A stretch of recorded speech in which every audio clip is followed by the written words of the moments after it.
ሩጃ የተሰወረችው ባለጸጋ ዶክተር። በማፊያ የታጀበው የግዙፉ የዋንኮይን ማጭበርበር ዕቅድ ኦርኬስትራ እና ያልተፈታው እንቆቅልሽ። ዶክተር ሩጃ ኢግናቶቫ በድንገት ተሰወረች።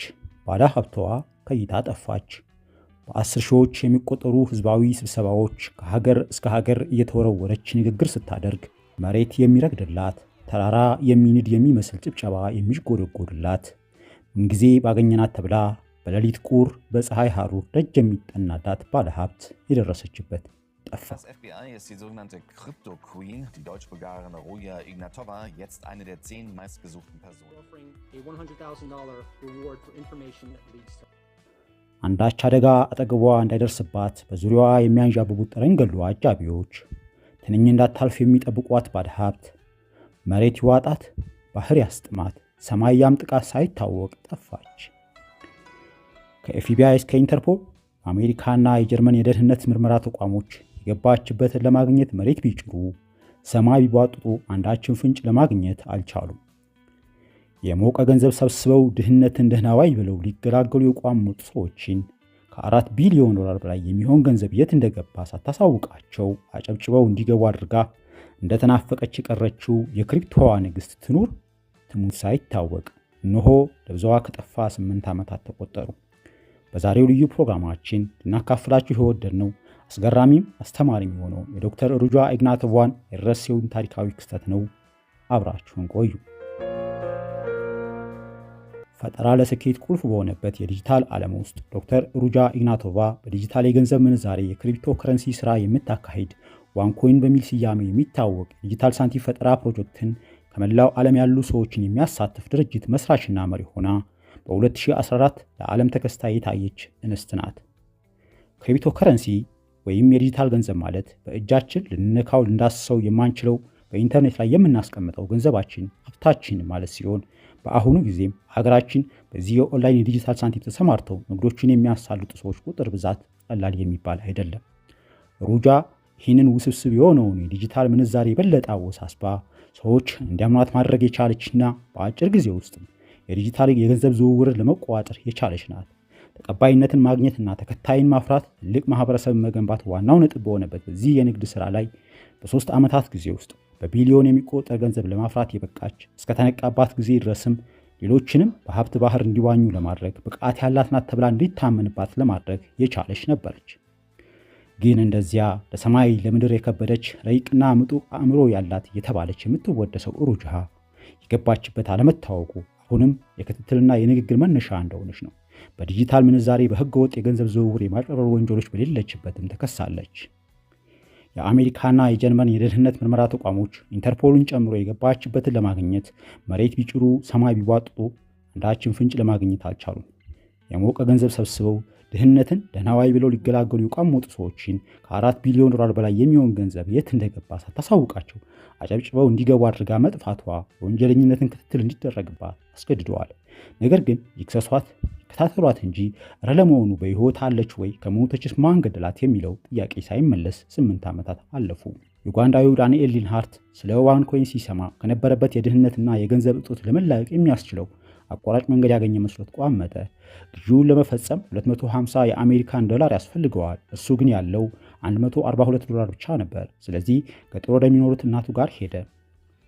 እናቱ በየቀኑ በቆሎ ለመጠበቅ ደጅ እንዳይውሉና መጋዘን እንዲገዙ ቤተሰብ የሰበሰበላቸው 3000 ፓውንድ እንዳላቸው ያውቃል። ዳንኤል ሀብት እንዴት በቀላሉ እንደሚገኝ ወትውቶ እንዲሰጡት እናቱን ጠየቃቸው። አላመኑትም፣ ግን ልጃቸው እንዳይቀየም ሲሉ ሰጡት። በዩጋንዳ ገጠር የዋንኮይንን የገንዘብ ዝውውርን የምታስተዋውቅ የካምፓላ ወጣት በመኪና እየተዘዋወረች እንዴት ሀብታም መሆን እንደሚያስችላቸው እየሰበከች እንዲገዙም ስታግባባ ታይታለች። ከከተማ መሄዷና በያዘችው መኪናም ጭምር አምነዋታል። ስለዚህ ብዙ ዩጋንዳውያን ከብቶቻቸውን፣ መሬቶቻቸውን ጭምር እየሸጡ የዋንኮይን ደንበኛ ሆነዋል። መጨረሻው ግን አላማረም። ዳንኤል የሚሆነው እንደተነገረው እንዳልሆነ ሲረዳ ሊያብድ ደረሰ። ልቡም ተሰበረ። መናገርን ፈራ። ገንዘባቸውን ወስዶ ሙልጭ አድርጎ በዜሮ ስላስወጣቸው ለእናቱ አዘነ። ለመንገር ስለፈራም ሌላ ሰው ይዞ ሄደ። ከተማ በመጡ የዋንኮይን ሰባኪዎች ከብታቸውንና መሬታቸውን ሽጠው የገዙ ሁሉ መግቢያ አጥተው ልጆቻቸውን ደጅ ፈሰው ታይተዋል። ይልማ ካዳም ከጓደኛዋ የደረሳት የጽሑፍ መልእክት ልታልፈው ስለማይገባት እድል ያትታል። ስለነገረቻት ጉዳይ የበለጠ ለመረዳት ኮምፒውተሯን ስትከፍት የወደፊት ሕይወቷን የሚታደግ ይህ የዲጂታል ምንዛሬ ሳንቲም መጀመሩን በግለት ሲነጋገሩበት አየች። በዋንኮይን አካውንት 1000 ፓውንድ በኦንላይን ኢንቨስት አደረገች። የዋንኮይን አሰራር አንድ ሳንቲም በሚገዛበት ዋጋ በአመቱ በመቶኛ የሚታሰብ ገንዘብ ወደ አካውንቱ እንደሚላክ ይነገራል። ትርፉ ከፍተኛ ሆኖ ስለሚታይ ጂል ማካዳም ከአንድ ሳምንት በኋላ ኢንቨስትመንቷን ከ1000 ፓውንድ ከፍ አድርጋ 5000 ፓውንድ አደረሰችው። ጓደኞቿን፣ ቤተሰቦቿን መልምላ በእርሷ በኩል የሚገባውን ገቢ 100,000 ፓውንድ አደረሰችው። የምታገኘውንም ኮሚሽንና የሚጨመርለትን ገንዘብ እያሰላች የበዓል ቀን ስለምታሳልፍባቸው ቦታዎች፣ ስለምትገዛቸው አዳዲስ ዕቃዎች እያለመች ከቆየች በኋላ በአመቱ በኢንተርኔት በኩል ያገኘችው አንድ ሰው ዋንኮይን የማጭበርበሪያ ዘዴ እንደሆነ የደረሰበትን ግኝት ነገራት። አላመነችውም። በምን ታረጋግጥልኝ ትችላለህ እያለች ተቆጣችው። You have no chance in winning. This is a scam. Do you understand what I'm saying? You have no chance. I do not believe it is 100% in my heart. I do not believe it is a scam. ሰውየው የደረሰበትንና ማጭበርበሩ እንዴት እንደሆነ የሚያስረዳ ሰነድ ላከላት። በኦንላይን ላይ የምንዛሬውን ዝውውር የሚያሳየው እና ኢንቨስተሮቹ ገንዘባቸውን ለመከታተልና ወደ ሰው በግልጽ ለማስተላለፍም ሆነ ለማውጣት የሚያስችላቸውን ቋት ማለትም ብሎክቼን ጭምር እንደሌለው ነገራት። ብሎክቼን ማለት በትንሹ ብንገልጸው በዚህ የዲጂታል ሳንቲም ዝውውር ስርዓት ውስጥ የሚደረጉ የዲጂታል ገንዘብ ግብይቶችና ዝውውሮች ላይ ማጭበርበሮችና መካካዶች እንዳይኖሩ ደህንነቱ የተጠበቀና ግልጽ በሆነ መንገድ የሚተላለፉበት የማይሳሳት የማይሰረስ መረጃዎችን መዝግቦ የሚይዝና ተቆጣጣሪው አንድ ግለሰብ ወይም የአንድ ድርጅት አካል ሳይሆን ማንንም ቢሆን ማታለል እንዳይችል ተደርጎ የተቀየሰ በርካታ ሰዎች በግልጽ የሚቆጣጠሩት ለእንደዚህ አይነቱ የማጭበርበር የማይታሰብ የሆነ የአሰራር ስርዓት ያለው በዚህ የዲጂታል ዓለም ውስጥ ወሳኙና አስተማማኙ ቴክኖሎጂ ነው። እናም ጂልማክ እውነቱን ስረዳ ውበቴ ተብረከረከና በወለሉ ላይ ወደቅኩ ትላለች። በእሷ ስብከት ተቀላቅለው ገንዘባቸውን ስላጡት ጓደኞቿና ቤተሰቦቿ ተጸጸተች። በዚህ አይነት መንገድ ብዙ ህይወታቸውን እንዲመሰቃቀል ያደረገው ሩጃ የጀመረችው የዋንኮይን የዲጂታል ሳንቲም ነው። ክሪፕቶከረንሲ ወይም የዲጂታል ገንዘብ ንግድ ስርዓትና ዝውውር ዘዴ ከጀመረ 10 ዓመታትን ተሻግሯል። ዋንኮይን ግን ክሪፕቶከረንሲ አልነበረም። ልክ እንደ ቢትኮይን እና ኢቴሪየም የመሳሰሉ ታዋቂዎቹ መገባበያ የዲጂታል ሳንቲሞች የሚጠቀሙትን ግልጽና ጠንካራ ብሎክቼን ያለው በርካታ ሰዎች የሚቆጣጠሩ ስርዓት ያለው ሳይሆን ለማጭበርበር የተፈበረከ ብሎክቼንም የሌለው በነሩጃ በግል የሚዘወር ነበር። ዋንኮይን አዳዲስ ባለሀብቶችን እየሳበ የሚያገኘውን ገንዘብ ቅድሚያ ለሚገቡ ባለሀብቶች ጣል እያደረገ በትክክል እየሰራ መሆኑን ለማሳየት ይጠቀምበታል። ገንዘቡ በዌብሳይት አካውንታቸው ቁጥር ይላክላቸዋል። ችግሩ የታየው እየቆየ ሲሄድ ከዚያ በኋላ ነው። ዌብሳይቱ ላይ ያለው የቁጥር ክምችት የሚታይ እንጂ የሚንቀሳቀስ ወይም የሚወጣ ገንዘብ አልሆነም። ቀደም ሲል ለመግለጽ እንደሞከር ነው ዋንኮይን የገንዘቡን ዝውውር ለማንቀሳቀስ የሚጠቀመው በብሎክቼን ሳይሆን ሩጃ የመደበችው ኃላፊ ብቻ ሊቆጣጠረውና እንደፈለገ ሊያንቀሳቅሰው በሚችልበት ስርዓት ውስጥ ያለ ነው። በዚህ የማጭበርበሪያ ዘዴ ብዙዎች የገንዘባቸውን ቁጥር በዲጂታል አካውንታቸው ላይ እያዩ ተመልካች ብቻ እንደሆኑ፣ ነገር ግን ገንዘቡን ለማግኘት ሳይቻላቸው ቀሩ። በዚህ መንገድ ተሰብስቦ ዶክተር ሩጃ የሰወረችው ገንዘብ ከ4 ቢሊዮን የአሜሪካን ዶላር በላይ እንደሆነ ነው የተገለጸው። የቢቢሲ ዘገባ ቁጥሩን ከዚህም በላይ ከፍ ያደርገዋል። ሌሎችም እስከ 18 ቢሊዮን የአሜሪካን ዶላር ይደርሳል ብለው ዘግበዋል። ዋንኮይን እንደተጀመረ ሩጃ ጭምር ያልጠበቀችው ተሳታፊ ጎረፈ። ግለሰቦችና ተቋማት ጭምር ተሳተፉበት። በቢቢሲ ጥናታዊ ዘገባ እንደሚያሳየው የብሪቴን ሕዝብ በ6 ወራት ብቻ 30 ሚሊዮን ፓውንድ ክፍያ ፈጽመዋል። ዶክተር ሩጃ የዋንኮይን የዲጂታል ዝውውርን ጠቃሚነት በየቦታው የዘረች ታስተዋውቃለች። አንድ ጊዜ በለንደን ስታዲየም 90 ሺህ ለሚሆኑ ሰዎች ንግግር ያደረገችው ሩጃ ያለ ጥርጣሬ ንግግሯን በርካታ ባለሀብቶችና ግለሰቦች ነበር የተቀበሏት።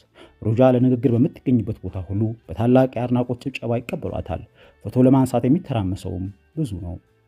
ዶክተር ሩጃ እኛን የሚወዳደረን የለም የሚለውን ንግግሯን ማሰማቷ ትቀጥላለች። እዚህ በመገኘቴ ደስታ ይሰማኛል። የኛ የሆነውን ክሪፕቶከረንሲ ዋንኮይን ከጀመርን 1 ዓመት ተኩል ሆነን ታሪክ መስራት ጀምረናል፣ ግን ይሄ የመጀመሪያችን ነው። ዶክተር ሩጃ ኢግናቶቫ የተወለደችው በቡልጋሪያ ዋና ከተማ በሶፊያ ሲሆን በጀርመን ነው ያደገችው። ከእንግሊዝ ኦክስፎርድ ዩኒቨርሲቲ በዓለም አቀፍ ሕግ ተመርቃለች። በቅርብ የሚያውቃትም አጃቢዋ ፍራንስ ሽናይደር ብልህና ልዩ እውቀት የተካነች ነች ይላታል። ጋዜጠኛና ብሮድካስተር ጄሚ ባርትሌት ዶክተር ሩጃ ጨዋ፣ ትሁት፣ ተግባቢ፣ ቀጥተኛና አብረዋት ለሚሰሩ የተመቸች ሰፊ እውቀት ያላት ሀብቷንና እውቀቷን ሌላው እንዲያውቁላት የምትፈልግ ንግግር አሳማሪ ናት ይላታል። ሀብቷን በምታጌጥባቸው አልማዞች ለመግለጽ የምትፈልግ ንግግር ስታደርግ የኦክስፎርድ ዩኒቨርሲቲ ተመራቂ መሆኗንና ሀብታምነቷን መናገሯን የማትረሳ ናት ሲል ይገልጻታል።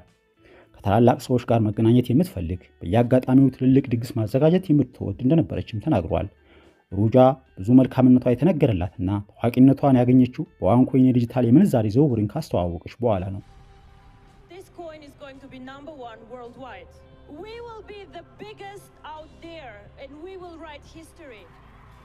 ይህ ኮይን በዓለም ቁጥር 1 ነው። ከሁሉም የላቀ ሆነን ታሪክ እንጽፋለን። ከሌላው የሚለየን ራዕያችን ነው ብዬ አምናለሁ። እኛ ከዋንኮይን በላይ ነን እና ማንም ሊወዳደርን አይችልም። በሂሳባችሁ ላይ ገንዘቡን እጥፍ እናደርገዋለን። እኛ ዓለም አቀፋዊ ምንዛሬ የምናከናውነን፣ ሌላ የዲጂታል ምንዛሬ የእኛን ያህል ብዛት ያለው ተጠቃሚ ሊኖረው አይችልም እያለች ንግሯን ትቀጥላለች። ነገሩ ከሚገባዎት ከመጠን ያለፈ አማላይና ጥሩ እድል የሚመስለውን ነገር ከማድረጉ በፊት ተጠንቀቅና አስብ እንደሚባለው ነው። ህልሞች ከወርቅ በላይ በሚያንጸባርቁበት ዓለም የዋንኮይን ማታለል የስኬትን ጭንብል ለብሷል። ዶክተር ሩጃ ኢግናቶቫ ስለ ዋንኮይን ፕሮጀክት ራዕይዋን ለመሸጥ በየሀገራቱ ዓለምን እየዞረች ነው። ከማካኦ ወደ ዱባይ እና ሲንጋፖር እየተዘዋወረች መድረኮችን እየሞላች አዳዲስ ባለሀብቶችን እየሳበች ነው። በፍጥነት እየተወነጨፈ ባለው በዚህ የዲጂታል ዓለም ገበያ ዋንኮይን እድገቱን ሲቀጥል፣ ዶክተር ሩጃ በዚህ መልኩ የምትሰበስበውን ሀብቶቿን እያወጣች በቡልጋሪያ ዋና ከተማ በሶፊያ እና በጥቁር ባህር የመዝናኛ ዳርቻ ሶዞፖል ባለብዙ ሚሊዮን ዶላር ንብረቶችን በመግዛትና በእረፍት ሰዓቷ በቅንጦት ጀልባዎች ላይ ድግሶችን በማድረግ የደስታ ህይወቷን ማጣጣፏን ቀጥላለች። ምንም እንኳን ሁሉም ነገር ውጫዊ መልኩ ሲታይ ጥሩ ቢመስሉም አንዳንድ ችግሮች ግን እየተከሰቱ ነበር። በዋንኮይን ላይ ሀብታቸውን ያፈሰሱ ሰዎች ተጨንቀዋል። ምክንያቱም ቃል እንደተገባላቸው ዋንኮይንን በጥሬ ገንዘብ መቀየርና ማግኘት አልቻሉም። ይህንንም ችግር ለመፍታት እነዚህ የዋንኮይን የዲጂታል ሳንቲም ህልሞችን እውን ለማድረግ በጥቅምት ወር በ2017 ዓመተ ምህረት በፖርቹጋላ ዋና ከተማ ሊዝበን ከዋንኮይን አስተዋዋቂዎች ጋር ለደንበኞቿ ንግግር ለማድረግ ለትልቅ ስብሰባ ቀጠሮ ተይዞላታል። አዘጋጆቹ ሞቅ ያለ አቀባበል ለማድረግ የሚያስችለውን ዝግጅት አጠናቀው ያለቃቸው መምጣት በጉጉት ይጠባበቃሉ። የምትናገረውን ለመስማት የቋመጡ፣ የምትሰጣቸውን ተስፋ ለማዳመጥ በጥፍራቸው የቆሙት የዋንኮይን ደንበኞች አዳራሹን ሞልተው የሩጃን መድረስ በከፍተኛ ጉጉት እየተጠባበቁ ነበር። የዝግጅቱ መጀመሪያ ሰዓት ተቃረበ። ዶክተር ሩጃ ግን በቦታው አልደረሰችም። በሚጠብቃት ህዝብ መካከል የምትገኝበት ሰዓት ቢደርስም ዶክተር ሩጃ ግን የለችም። የተያዘው የቀጠሮ ሰዓት ባለፈ ቁጥር አዘጋጆቹ ተጨነቁ። የወትሮው ዶክተር ሩጃ ኢግናቶቫ ሲበዛ ቀጠሮ አክባሪ ናት። እንኳንስ በርካታ ሰው ያውም የእርሷን ጉዳይ ለማስረዳት በያዘችው ቀጠሮ ይቅርና ለማንኛውም ጉዳይ ሰዓቷን የማታዛንፍ ቀጠሮ ከማያከብሩ ሰው ጋርም ለመገናኘት ፍላጎት የሌላት እንስት ናት። በዚህ አይነት ባህሪዋ የምትታወቀው ዶክተር ሩጃ በዚያ በፖርቹጋል ሊዝበን ቀጠሮዋ ቀን የውሃ ሽታ ሆና ቀረች። አዘጋጆቹ ያለማቋረጥ ስልኳቸውን ቀጠቀጡ። መልስ የለም። በጽሑፍ መልእክት እያከታተሉ የት ደረስሽ እያሉ ወተወቱ። መልስ የለም። ዶክተር ሩጃ ቀረች። ሆኖ በማያውቅ ባልተለመደ ሁኔታ ዶክተር ሩጃ ለማንም ሳታሳውቅ የሊዝበኑን ፕሮግራሟን ሰረዘችው። አዘጋጆቹ አላወቁም እንጂ ሩጃ በዛ ሰዓት ወደ ሌላ ሀገር እየበረረች ነበረ። ዶክተር ሩጃ ከቡልጋሪያ ዋና ከተማ ሶፊያ ከሚገኘው ማረፊያዋ ወደ ቬናና ወደ አቴንስ እንደምትበር ሆኖ የጉዞ ሰነድ እንዲዘጋጅላት አዘዘች። ነገር ግን ወደ ሁለቱ ከተሞች እንደምትሄድ ብታስመስልም ትክክለኛ ጉዞዋ ወደ ግሪኳ ዋና ከተማ አቴንስ ነበር። የአጃቢዎቿን አለቃ ፍራንስ ሽናይደር እና ሌሎች ሁለት ጠባቂዎችን ብቻ አስከትላ አቴንስ እንደደረሰችም አጃቢዎቿን ወደ ቡልጋሪያ ሶፊያ መለሰቻቸው። ለዓመታት በመታመን ያገለግላት የአጃቢዎቹ ኃላፊ ፍራንስ ሽናይደር ለመጨረሻ ጊዜ ያያትም ያን ዕለት ነበር። ይህ የሩጃ ውሳኔ ያስገረመው ሽናይደር ለምን ብለሽ ከሶፊያ ትለቂያለሽ? ሶፊያ ለአንቺ ደህንነት የተሻለ ቦታ ነው፣ የሚጠብቁሽም ብዙ ናቸው ሲል ቢጠይቃትም ሰዎቼ ከዛ እንድለቅ ነግረውኛል፣ በማንኛውም ጊዜ ፖሊስ ሊይዘኝም ይችላል፣ ምርጫ የለኝም እንዳለችው ሽናይደር ለቢቢሲ ተናግሯል። ይህ የመጨረሻ ንግግራቸው መሆኑን የገለጸው ፍራንስ ሽናይደር ወደ ሶፊያ ተመለሰ። ሩጃም ከዚያ በኋላ እዚያ ገባች እዚያ ወጣች የሚል ሰው አልተገኘም። 4 ቢሊዮን ዶላር የሚሆነውን የዋንኮይን የተሰበሰበ ገንዘብ እንደያዘች ባለጸጋዋ ዶክተር ሩጃ ኢግናቶቫ እጥፍ ትሆን ስንት ጠፋች። ገንዘቡ አብሯት ተነነ። እስካሁን ድረስም ለ8 ዓመታት ያህል ሩጃ አለች ሞተችም የሚል አልተገኘም።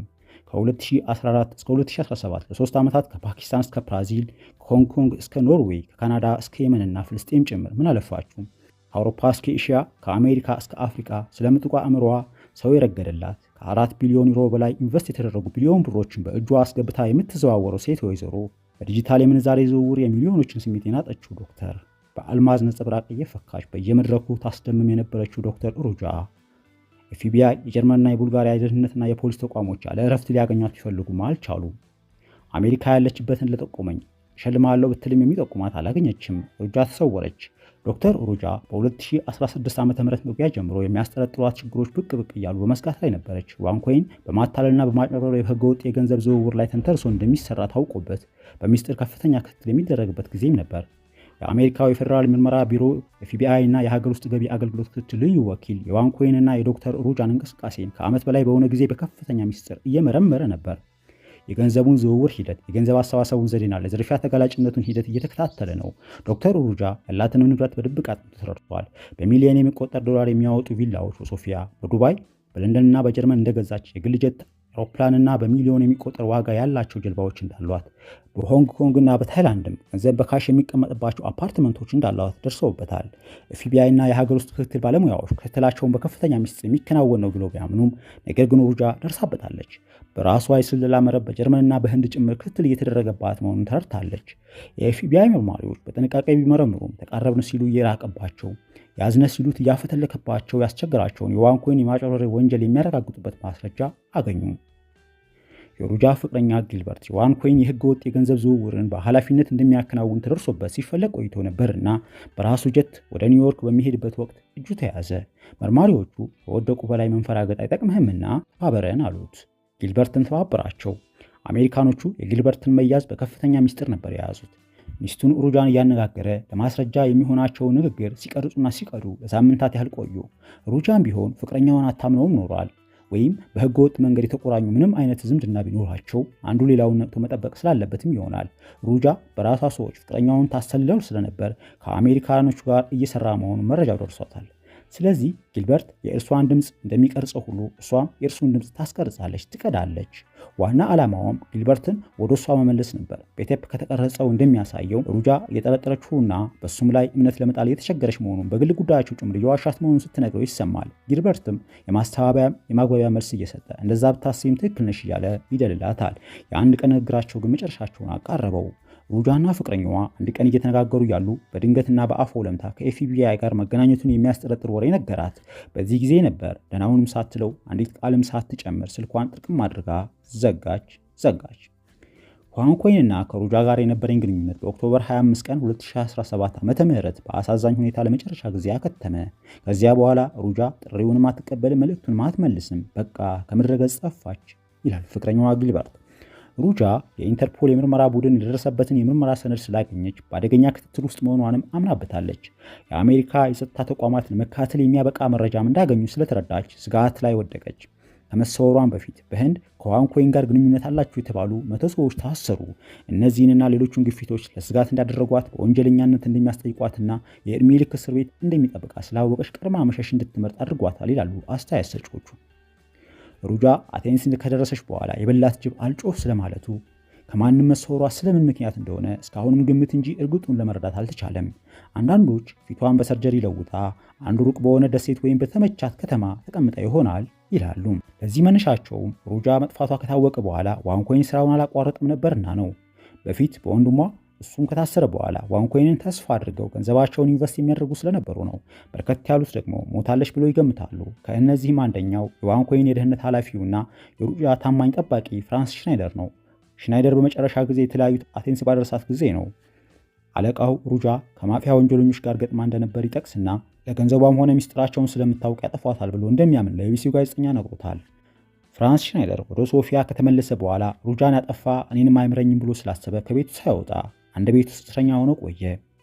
ሩጃን እነማን ገለዋታል ብለህ ታስባለህ ሲል ጥያቄውን ለፍራንስ ሽናይደር ያቀረበው የቢቢሲ ጋዜጠኛ ይህንንማ ልመልስልህ አልችልም፣ ሚስትና ልጆች አሉኝ፣ እኔ መኖር እፈልጋለሁ ሲል ነበር ፍራንስ ሽናይደር ለጋዜጠኛው የመለሰው። የኤፍቢ እና የቢቢሲ የምርመራ ጋዜጠኛው ቦብ ቫየርቢንግን በቡልጋሪያ በተደራጀ የወንጀል ቡድን መሪ ሂሪስቶፎርስ ኒኮላስ አማናቲዲስ ወይም በአጭሩ ታኪ በተባለ ሰው ተገድላለች ብለው ያምናሉ። ታኪ በቡልጋሪያ እጅግ የታወቀና የተደራጀ ወንጀለኞች ቡድን መሪ መሆኑ ይታወቃል። በእጽ ማዘዋወርም በህገወጥ የገንዘብ ዝውውርም የሚጠረጠር ቢሆንም ደፍሮ የሚይዘው አልተገኘም። ምክንያቱም ግንኙነቱ ከላይ ጀምሮ እስከታች የሚደርስ በመሆኑ ነው። የሚፈልገውንም ለማስፈጸም የመሰወርና የማስገደል እርምጃዎች መውሰዱ ስለሚታወቅ ነው። በምንም ጉዳይ ተከሶም አያውቅም። የታኪ ስም በቡልጋሪያ አጥብቆ ይፈራል። በሌሎች ሰዎች በኩል እሱ ሲያወራ ሊሰማል እንጂ ወደ እሱ መልእክት መላክም አይቻልም። ትዕዛዙን ያልፈጸመም ይጠፋል። ፖለቲከኞቹና የመንግስት ባለስልጣኖቹን በስሩ ናቸው። ከፖሊስ እስከ አቃቢ ህግ፣ ከዳኛ እስከ ሚኒስትሩ ድረስ ማንም ቢሆን ክፉ ነገር አያስቡበትም። የቀድሞ የቡልጋሪያ ሚኒስትር የነበሩት ኢቫን ሂሪስቶቭ በቡልጋሪያ መንግስት ፖለቲካውና የማፊያ ቡድን አንድ ሆነዋል ይላሉ። ስለ ታኪ ክፉ ነገር ከተናገርክ ወይም ደግሞ ምርመራ እንዲደረግበት ከተናገርክ ጣፈንታ የሚሆነው ቀለል ካለልህ ከቢሮ መባረር አሊያም ደግሞ ከምድረ ገጽ ትጠፋለህ ሲሉ ነበር ለቢቢሲ የተናገሩት። ይህ በቡልጋሪያ ጉልበተኛ የሆነ የማፊያዎች ቡድን መሪ ከሩጃ ጋር መቼ መስራት እንደጀመሩ ባይታወቅም ነገር ግን ሩጃ በወር እስከ 100,000 ፓውንድ እየከፈለችው ለዋንኮይንና እሷም ከለላ ይሰጣል ብለው ያምናሉ። የሩጃ የቢሮ ቤት ጽሕፈት ቤት ኃላፊ ታኪ በተለያዩ ስብሰባዎችና የጉዣ ቀናቶች እንደ ጠባቂዋ ሆኖ ሲያገለግላት ማየቱን ተናግረዋል። የኢንተርፖል ሰነድ እንደሚጠቅሰውም ከሆነ ሩጃ እና የታኪ ቤተሰብ የገንዘብ ግንኙነት አላቸው። የእህቱ ባል ጭምር ከዋንኮይን ጋር ግንኙነት እንዳለው ቃል ሰጥተዋል። እነዚህ ሁሉ ሩጃ ከታኪ ጋር የተሳሰረችበት መንገድ መኖሩን አመላክተዋል። ታዲያ ታኪና ዶክተር ሩጃ ተስማምተው ከነበሩና በህገወጡ የዲጂታል የገንዘብ ዝውውር የሚተዋወቁ ከሆነ ለምን ይገድላታል ተብሎ ይጠረጠራል የሚል ጥያቄ ተነስተዋል። አስተያየት ሰጪዎቹና ጉዳዩን የሚከታተሉት መርማሪዎች የተለያዩ አስተያየትም ሰጥተዋል። አንደኛ፣ በቢሊዮን የሚቆጠር ገንዘብ በእጁ አለ። ከዚያ በኋላ ወንጀሏ ስለተነቃባት ተጨማሪ ገንዘብ ለማሰባሰብ የምትችልበት ጊዜ የለም። ስለዚህ ገንዘቧ እንጂ እሷ አታስፈልገውም ይላሉ። ሁለተኛው ደግሞ ኢታኪን የተደራጁ የወንጀለኞችን ቡድን በመልካም ግንኙነታቸው ጊዜ ካወቀች መወገድ እንዳለባት ያምናል። ይህንንም በተደጋጋሚ አድርጎታል። ስለዚህ ሊገድላት ይችላል ብለው ያምናሉ። የቡልጋሪያው ጋዜጠኛ ዲሜትሪ እንደሚለው በሶፊያ ያሉትን ታላላቅ ቪላዎችና ንብረቶች የሚቆጣጠሩት የታኪ ሰዎች መሆናቸውን ታዝቧል።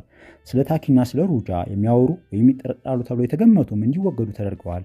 ራሱ ጋዜጠኛው ዲሜትሪ 10 ጊዜ የግድያ ማስጠንቀቂያ ደርሶታል። 4 ጊዜ በስጋት ወደ ውጭ ሀገር ተሰዶ ነበር። ግንኙነታቸውን ያውቃሉ የተባሉ 2 የማፊያ ቡድን አባላት ተገድለዋል።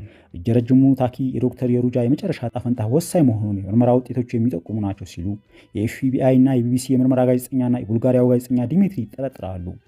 ታኪ ሩጃን ገድሏታል፣ ፍንጯም እንዳይገኝ አካሏን ቆራርጦ ሜዲትራኒያን ባህር ጥሏታል ብለው ይጠረጥራሉ። ለዚህም አንደኛ ማስረጃ የሆነው የታኪ ረዳት የነበረው ሰው ኮሮ ሲሆን ኮሮ የታኪ ትዕዛዝ አስፈጻሚ ሆኖ በሚሰራበት ወቅት በአቴንስ አግኝቶት በሩጃ ፊት ስለ ህገወጥ ተልእኮ እየነገረው ነበር። ለምን እንደዚህ ያለ ሚስጥር በሩጃ ፊት ትነግረኛለህ ብሎ ሲጠይቀውም አታስብ፣ እርሷ እንደሞቱት ያህል ለማንም የምትናገር አይደለችም እንዳለው ለሲአይኤ ተናግሯል። ስለዚህ ታኪ እንዳስገደላት ያምናል። ኮሮ ይህንን ማስረጃ ለሲአይኤ ከሰጠ ከጥቂት ወራት በኋላም ደቡብ አፍሪካ ኬፕታውን በሚገኘው ቤቱ ከነሚስቱ ከነሹፌሩና ከጠባቂዎቹ ጋር ተገድሏል። የደቡብ አፍሪካ ቴሌቪዥን ቡልጋሪያዎቹ ባልታወቁ ሰዎች ተገደሉ የሚል ዜና ማስተላልፏል። ስማቸውን አልነግርህም ያለው የሩጃ ታማኝ አጃቢ ፍራንስ ሽናይደርም የቢቢሲ ጋዜጠኛ ቃለመጠይቁን ከሰጠ 2 ሳምንታት በኋላ የደረሰበት ጠፋ። እሱም እንዳለቃው ተሰወረ። እነዚህ ሁሉ የማስረጃ ጠቋሚዎች ዶክተር ሩጃ እንደተገደለች ገዳይዋም ታኪ ሊሆን እንደሚችል አመልክተዋል። አንዳንዶችም የገሌ ገደላት ለማለት ባይቻልም መሞቷ ግን እርግጥ ነው ይላሉ። ለዚህ ምክንያታቸው ሩጃ ከአልጋ ሲሏት ከምንጣፍ ተንቀባራ የምትኖር የባለ 5 ኮከብ ሆቴሎች ኑሮ የለመደች በወርቅና በአልማዝ መንቆጥቆጥ የምትወድ በየመንደሩና በየጫካው ተሽልፍሉ ካለመኖር በጭራሽ አትችልም፣ ተፈጥሯም የዚህ አይነት አይደለም ብለው ነው። በዚህም አለበዚያ ሚሊዮኖችን ባድናቆት ያስጨበጨበችው ዓለምን የምትንቀባረርባት እንድትሆን ያደረገቻት ዶክተር ሩጃ ኢግናቶቫ የለችም። ለ8 ዓመታት ያህል እንደጠፋች ናት። ባለጸጋነቷ ለህገወጥ ስራ የተጠቀመችበት እውቀቷ መጥፊያዋ ሆኖ ምናልባት ግን የወደፊት ጊዜያቶች የዶክተር ሩጃ ዕጣ ፈንታ ምን እንደሆነ ይነግሩን ይሆናል።